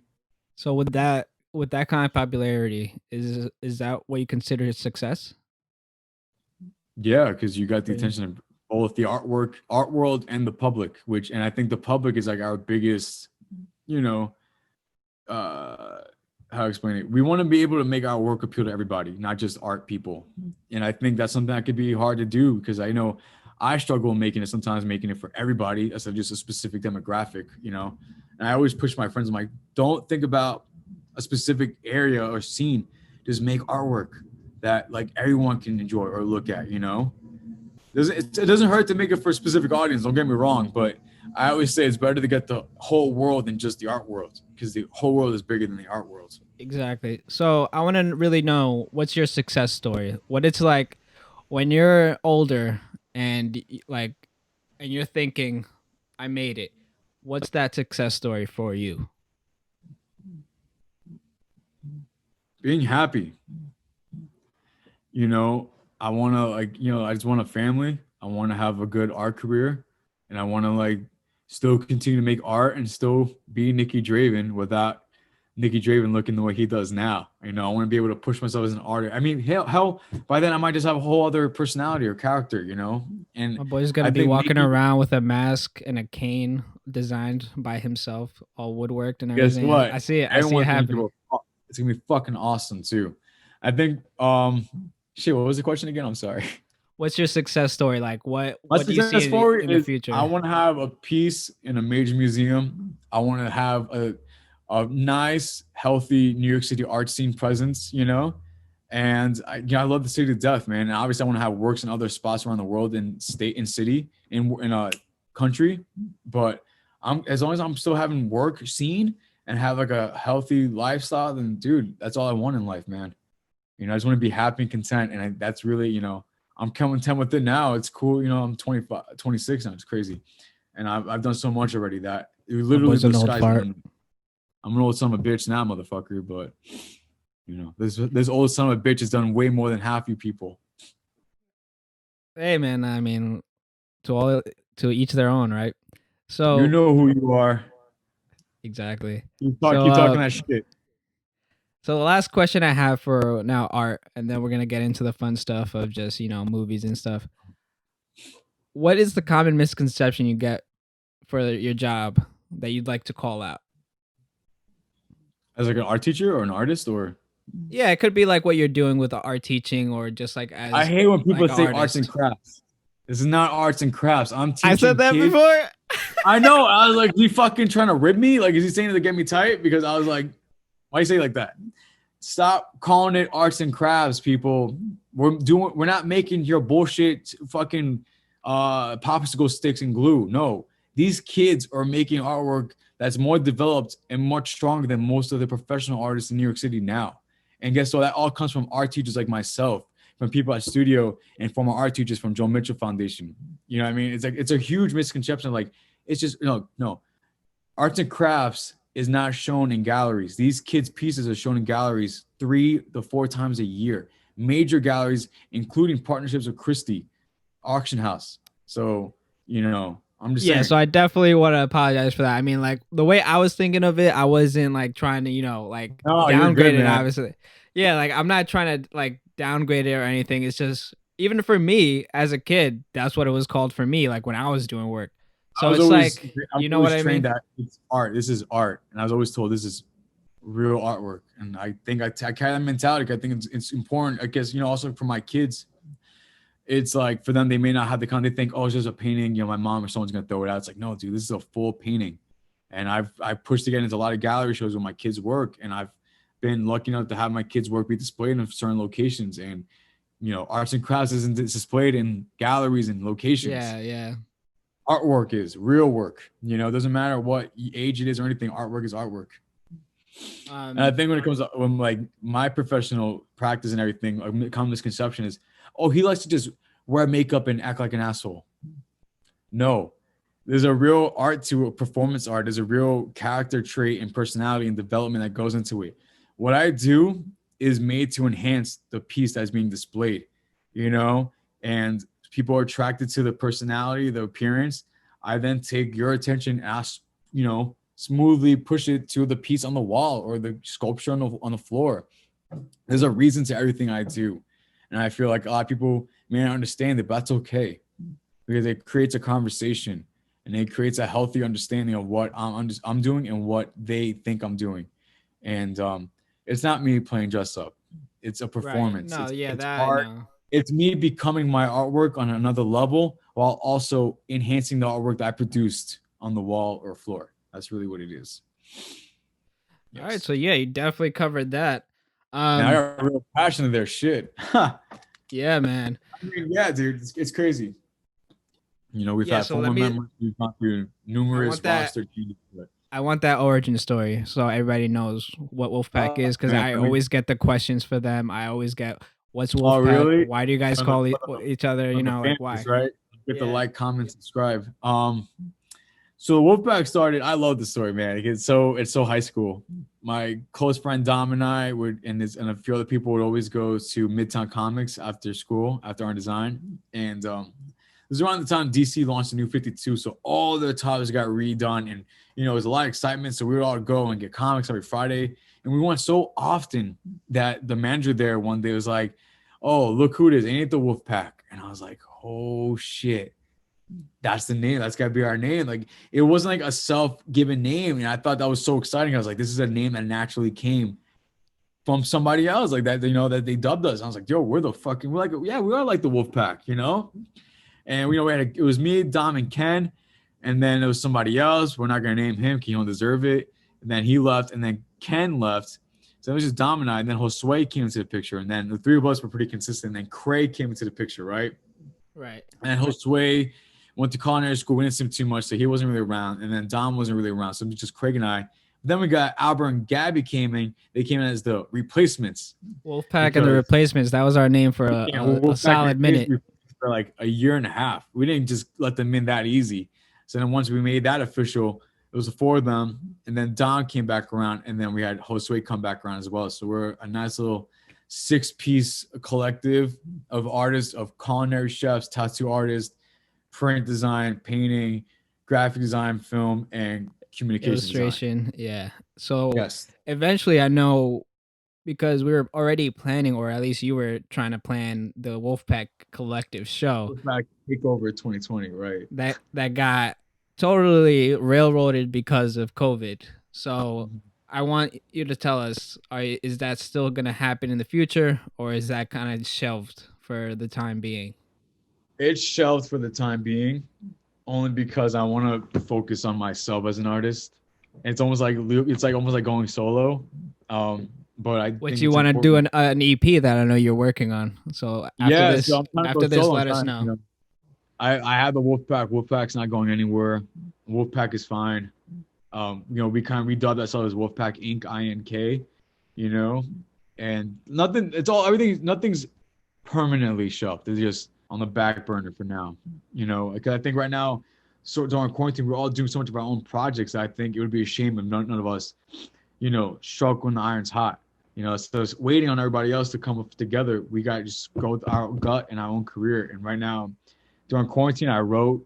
I love music so much. I'm not a trained musician. I was like, fuck, I'm gonna try. I wrote an entire EP, 5 tracks or 6 tracks that I plan on recording this year. I made a movie where Albert became the editor and I became the director. We're gonna talk about that at the ending credits. That's your thing, the shoebox that will be released hopefully this year, now 2021. Hopefully. 2021 would be shoebox and the talking and listening human. Jesus, shoebox, talking, listening human machine. Yes, I feel like no one got that, but that's okay. You will soon. It's my directorial debut alongside editor Albert Collado, starring Nicky Draven, Hedrigan Mantooth, and Gavin Brown. Very proud of this project. There's a lot of bullshit with it, of getting the files, audio issues, editing issues, almost being scrapped because the original cameraman, no, I don't want to talk shit, but he almost lost footage, but we found it, so thank God. And yeah, it was a really proud project of mine. So it's a public performance I did with my mentor, where we did a piece against solitary confinement in U.S. prisons, and I dressed up as a prisoner. We created our own confinement box with bars and everything, and I went inside for 8 hours one day, 7.5 the next day, for a span of a weekend in October of 2019. Yeah, so let's leave that to for them to actually watch it. Let's not give it all away. Okay, I want them to get. But I got big plans. It's not just art. Yeah. I'm trying to dab into music and film. So I guess. Yeah. So you're whatever. So your music, your EP, 6 songs. You told me that you're already working on it. You're the singer. Are you playing any instruments? Do you have a band going? What's going on? It seems like my string arrangement is pretty set. I have a friend on bass, 2 guitar players.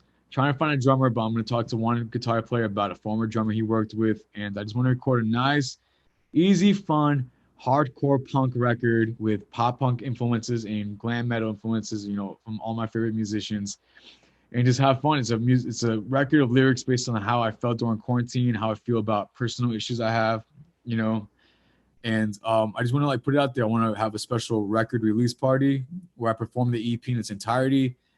Physical presses on vinyl, and I have just a ton of other ideas with that. I'm not going to reveal now, but I'm trying to So make the you're saying medium of vinyl and art much more than just vinyl and art.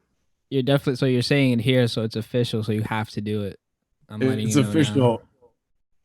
I am announcing right now, Nicky Draven and the Bastards presents working title, not official. The Future is Bulletproof EP. Untitled.jpg. Untitled.vinyl.jpg MP3.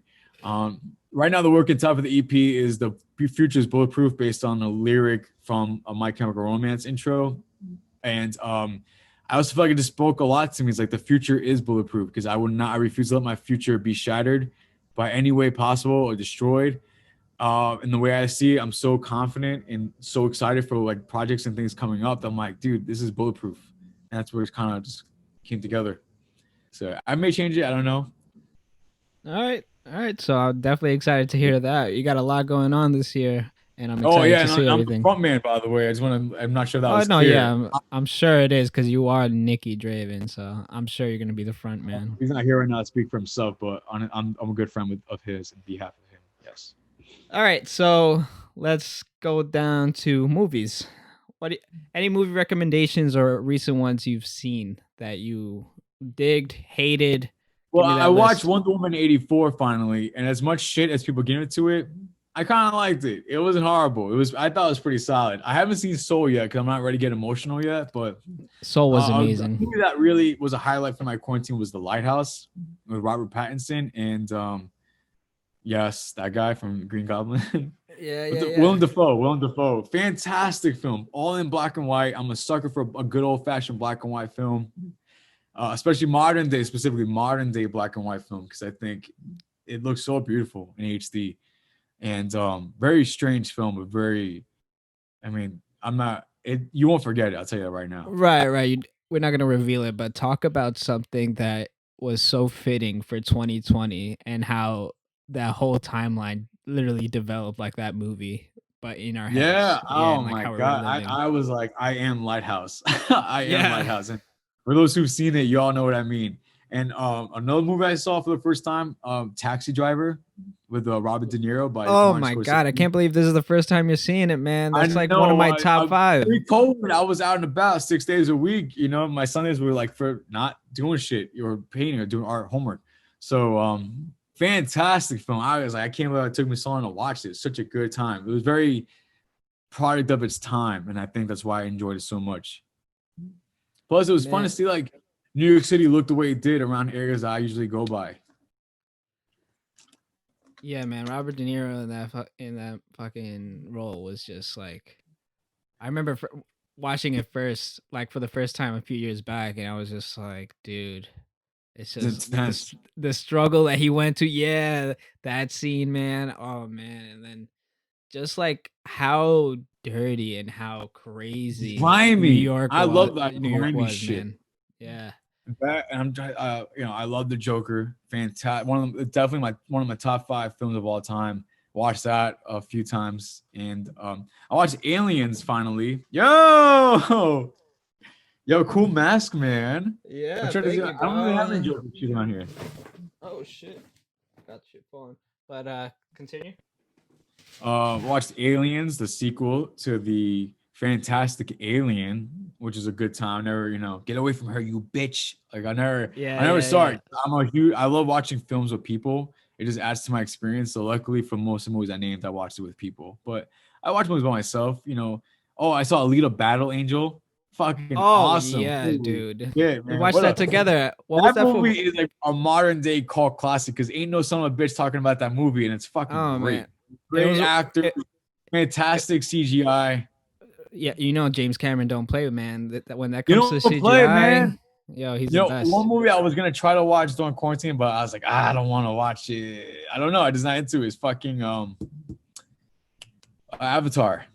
Speaking of James Cameron, I love that movie. I know how much I know you fucking love that movie. you guys clown me over it, but man, I never I seen it. love it, I don't dude. say shit. I don't say shit. Usually you and Craig have like the same wavelength in like judging movies. I'm usually Right, I'm more for I'm more forgiving. So when I say when I suggest things or when I review them, You guys like clown me over it, but whatever. It's what I think. I love the movies that I love. But Yeah, yeah, no, man, I enjoyed it, dude. It's a very long movie, but man, personally, that's why I think I haven't good. watched it because, like, man, I just want to watch it in its entirety, you know. But and not even just movies, but TV. I mean, I watched The Mandalorian, Tiger King, Oh my um, god, yeah, a I bunch watched of all of other that too. the Don't Fuck with Cats. I think it was on Netflix. I watched a That ton of messed me up, fantastic. man.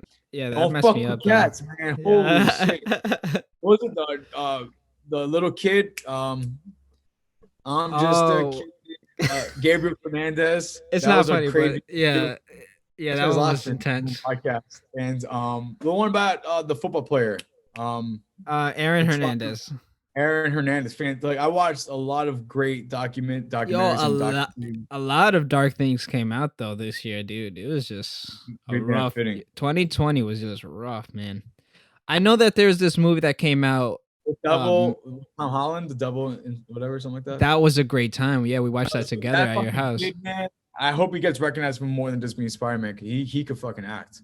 He's bringing back the denim tuxedo. Is that how it's called? I know. I Or mean, the I'm Canadian halfway there tuxedo. right now. Yeah. I'm logged into so many streaming services that it's super overwhelming. I got like Hulu, Prime, Vudu, HBO Max, Netflix, Disney Plus, Yeah, other bullshit, YouTube dude, stuff, it's the like, WWE network. It's so much to watch. It's like no time. yo, yeah, and it's like movies now because movie theaters have been closed. It's like Yeah. Oh, everything. Tenet. Oh, yeah. Man, how did I forget? The only movie I saw in theaters all of the entire pandemic. Because Tenet. the What theater a opened up for fucking like 2 film. weeks, man. It just opened up for like 2 Holy weeks and we shit, managed to go see it. what a film. What a film. Wow. I don't even know how to describe it to people without spoiling it. It is if you all Bro, could watch it with some crazy Bowie like bass, I highly recommend because it will fuck you up. It's crazy. That screenplay must be one of the most bonker things of writing that anyone could ever write. I don't even know anything how to write a Christopher screenplay for Nolan, that. man. Anything Christopher Nolan is just bonkers. Like Like Inception, oh my like all of god, that, dude. man. It's just I don't know how his mind works. Memento is another like mind fuck that Never messed seen me up Memento, too. but it's on my list. Oh man, dude. I know. I know. As much Oh as I've seen my a lot of great god. films, I've also haven't seen a lot of great films. No, yeah, you're Yeah. missing out on a lot, and like I'm I catching up. rewatched Rocky though the other day. So Yeah, yeah, yeah, yeah. I love Rocky. Adrian is so good. Talk So good. about talk to Announcing Apollo as the world champion and all he could work, and then interviewing him about a rematch. He's like, yeah, but I just want Adrian. It's like, so it's so talk simple, about a but so good. success story as a director, man, because he was not Yeah, he supposed to would be. not sell that film unless he starred in it. Yeah, man. Like talk about like someone that was like blackballed and just like nobody wants to like take his movie seriously or And anything. like for an action guy, blah blah blah, he wrote that whole screenplay. Yeah, And he that was that his first film? That was his first film where he like directed and yeah, but also was in it, right? and they won best picture at the Oscar that year. Exactly. So like talk about again a success story about like you just gotta fucking do what you gotta do, man, and just like Yeah, don't which even I care guess about I what relate people to. say. It's like, man, I want to be the world champion of art, and what does that look like? I don't know. So good. Yeah, man. So I don't know if I have any movies that I want to watch right now I that I don't know. I can guess think of. if it's not movies, I've been playing. I've had time to finally play video games, so there's been a Oh lot of yeah, that's great another games. question I had. What video games are you playing now? Which one So are right were you like now, crazy so it's about? ironic. I have Doom Eternal, Legend of Zelda, and Spider-Man Miles Morales, but I'm over here playing Final Fantasy VII from 1997 on the Switch for the first time, and it's fantastic. And it's people like, how are you playing this game that's like 20 years plus old? I'm like, I don't It know, it's aged well, fucking right? great, huh? It aged well. Ages like wine. It's fucking fantastic game. I'm not big at RPGs, but I played. I mean, I guess video game. I played Final Fantasy VII Remake Part One for the PS4. Fantastic. I'm like, well, I need to play the original, and I got it on the Switch. So I have all these other great games I just got. I'm just gonna play them afterwards. But if I'm not playing Final Fantasy VII, I'm playing Smash Brothers with my bros. Bros play Smash Bros Ultimate. Bro, we developed a Drink whole squad during quarantine, man. Playing 8 hours a day at one point. That was all crazy, dude. all night. It was, Yo. that Ghost of Tsushima, which was a good time. A little long, but it's a good game. Oh yeah, Um, and I platinumed that. That was a great game, man. And oh my now god, a on game that I PS5. cherish, a game that I cherish so much during quarantine. Super Mario Odyssey for the Nintendo Switch. I haven't gotten to play it yet. I haven't gotten to play, but I What hear a good what a things. what a pleasant experience. What a if you love Mario 64 and Sunshine, this is in Galaxy, it's really all three games in one, and it's fantastic. Nothing but like the highest regards for that game. Wow, what a great time. I was playing that and Final Fantasy around the same time, which is fantastic. The ones I've Yeah. been playing now, I just got into Cyberpunk, but with everything I that's heard that been game was a happening. fucking mess. Yeah, that's the thing. So with everything happening with that game, I'm just gonna wait until like they patch everything up. That they said that they're gonna do it either this month or next month. So once that's all fixed and I get the full experience on the PS5, that's when I'll get into it. I just finished Miles Morales, the Spider-Man one. It was Amazing awesome. I had a game, good time. dude. It was so good. I'm waiting on And my copy. I ordered it, but I know I said I had it, but I ordered it. yeah, It's coming this and the and with it coming out for the PS5 and experience 60 frames, I know with computer games you can HD. get, yeah, you can get like so many better frames on computers, but to get that on a console, it was just great. It was Yeah, I mean, I want to the PS5, but story was like, just so good. I'm in no real rush for it right now. So I said, fuck it, I'd rather have it for the PS4 now than ever. So I'm excited for that and excited for other games. And I need a PS5 for next year because God of War 2 is coming out and Oh Final man, Fantasy remember that? 7 Yo, Remake Part 2. that's That that reveal Sony was so reveal, dude. fucking perfect. Just the fucking Oh, the little logo, man. What? get the fuck out! Oh, so good. And then that's the way after everything ended. So you're like, oh, the screen's black. Like, Yeah, you know yeah. what I mean? You thought it was Motherfuckers finished. probably took it off and was like, oh, that's it. It's over. Right, right. Oh, man. Oh, so good. So Oh good. It's like, man. get the fuck out. So I need a PS5 for God of War 2 because, boy, I got to experience that game in 60 FPS. Yeah. This new PS5 though is huge, but I'm excited because this company D brand is coming out with either I think a skin or a new faceplate that turns like it's black. Because I like Nice, the man. white. Yeah, I like the white, but I definitely prefer it to be all black, so it kind of just blends What with I'm hoping everything. happens is there's gonna be like a God of War version where Oh, maybe like dude. it's like a pre-order, you get the console in the game because like I really that's what I did for Batman Arkham Knight for the PS4. I didn't have a PS4 until that game came out, so I just pre-ordered the bundle. It was like a silver Arkham Knight edition PS4 that came with the game and DLC and shit. So that was my same story with PS4. I didn't get it but I had to get it because I wanted to play Arkham Knight and all these other games. So yeah. Yeah, man. Yeah, like nothing's really happening on the PS5 end yet because they're still releasing games. Maybe with There's only like a Xbox, what, few. Xbox One Series X. Is that what it's called? I don't know because I'm not getting it, but I think so. What a shitty fucking name for a console. Christ. Remember how good the 360 was? Bunch of Yeah, bullshit. they I do pushed have to the get I have to Halo get that game. console too. I have to get Yeah, that too because I want to play Gears 6, which I'm fucking isn't it crazy that you have to get a one console just because you want to play one game? I have an Xbox One just because I want to play Gears of War 4 and 5. I never played for any other game really. A few other But games, but like it's such a shitty console. Not shitty, that's OD, but it's just like no, no, yeah. PS4 is so much smoother, has so much better exclusives. Yeah, the Not thing with another Xbox is that they another don't have fucking exclusives. remaster of Halo. I'm sick of looking at Halo. I'm like, stop Yeah. putting, and then that's for the new one. I'm like, stop, stop with Which Halo, bro. they pushed to this year, like until the end of this year Halo hasn't because been of good that. since fucking Halo 3 for the Xbox 360. Stop with that shit.